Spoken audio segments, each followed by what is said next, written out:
What's good, YouTube? It's your boy, Blue Blood Sports TV, back at y'all with another one. So, Terence Bud Crawford, undefeated 3-division world champion, 2-division undisputed world champion, and widely acknowledged and recognized as the #1 best pound-for-pound fighter in the world. Terence Bud Crawford trolls his biggest rival, his biggest nemesis. And that's former unified 3-belt WBA, WBC, IBF welterweight world champion superstar boxer Errol "The Truth" Spence Jr. Now we know Terence Bud Crawford, who is 40 wins, no losses, no draws, 31 big wins by way of knockout, 36 years of age, 5'8" with a 74-inch arm reach. He fought Errol "The Truth" Spence Jr., who is now 28 wins, 1 loss, no draw, 22 big wins by way of knockout, 33 years of age, 5'9.5" with a 72-inch arm reach, July 29th, Las Vegas, Nevada, T-Mobile Arena. Now, it just happens so that Errol "The Truth" Spence Jr. is a representative of Dallas, Texas. And he's a huge fan of, quote-unquote, America's team, which is the Dallas Cowboys. AT&T, Dallas Cowboys Stadium, is a site where Errol Spence has staged 3 fights and is extremely close with the Dallas Cowboys owner, Jerry Jones, marquee team. And Terence Bud Crawford, who's a rival of Errol "The Truth" Spence Jr., has a rival team in the National Football League, better known as the NFL, in the Green Bay Packers. Now, Terence Bud Crawford is from Omaha, Nebraska. They don't have a professional football team. The closest team to them is the Green Bay Packers, Wisconsin. So Terence Crawford, he's a huge fan of the Green Bay Packers. It just happened so today that in the playoffs, the first weekend in the playoffs for the Super Bowl, the Green Bay Packers are playing the Dallas Cowboys. Now, Terence Crawford and Errol Spence, they have been making headlines this week as Errol Spence has resurfaced on social media. And Errol Spence, well, he had made some big, bold claims that the reason why he came up short in his showdown with Terence Crawford, July 29th, where Terence Crawford dominated and had a one-sided showdown with a fight that was expected to be, on paper, 50-50 if there ever were one. It was a highly anticipated showdown in the last 10 years. The last decade. And Terence Crawford dominated the fight. One-sided. He dropped Errol Spence in the second round, twice in the 7th round, and stopped him in the 9th round. With that said, Errol Spence made some claims this week.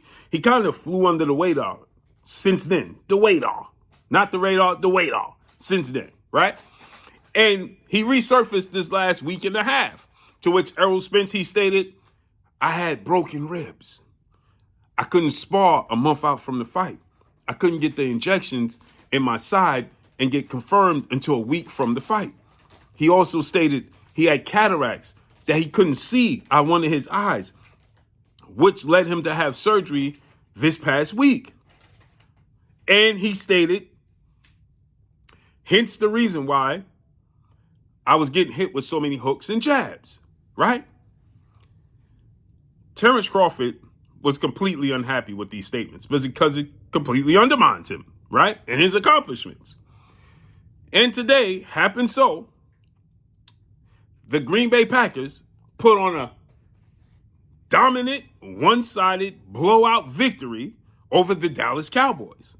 They're up 48-24, right? Dominating performance by the Green Bay Packers. And so with that said, the Dallas Cowboys was the favorite going into the fight. The Dallas Cowboys are the big dogs on the block. And the Green Bay Packers are walking them down. So Terence Crawford, he takes to social media and he says, "Y'all don't listen. I love the state of Texas. I love Dallas, but y'all simply don't listen. I told y'all these whippings was coming." Then he goes back and he says, "This reminds me of what I was doing to Errol "The Truth" Spence Jr., dominating him. But let me guess. I guess the Green Bay Packers are beating the Dallas Cowboys because they have injuries that I wasn't aware of." Whoa. Shots fired, right? So he's saying, like Errol Spence stated when he made these statements, that he couldn't see why he was getting hit with the hooks and the jabs. He couldn't prepare correctly going into the fight because he had injuries that you were unaware of. The broken rib. He had to get a shot in his rib. So what led Errol Spence to take that fight with Terence Crawford is beyond me. Outside of the realm of Errol Spence is just a competitor, right? But he took the fight nonetheless. So Terence Crawford, he stated, "I'm glad this is over. I wish you well. I've heard it all from Errol Spence. Wish you nothing but the best moving forward, bro." To that, Errol Spence, he replied and he stated, "Stop being emotional and running back." So Terence Crawford is taking the opportunity to take jabs at Errol the True Spence Jr. and to, poke at him and say, this looks like you and me.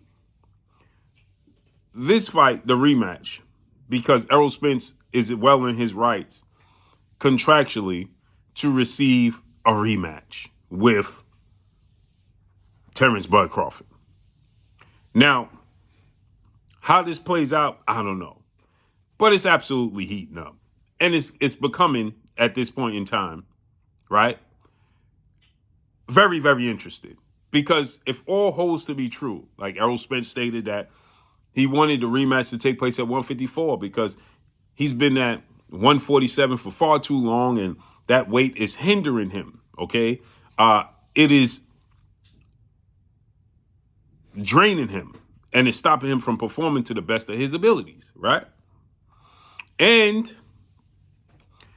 the broken rib, right? He had to get shots in the side.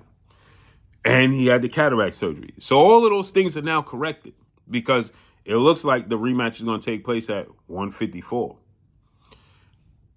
Unless Terence Crawford decides, because, see, here's another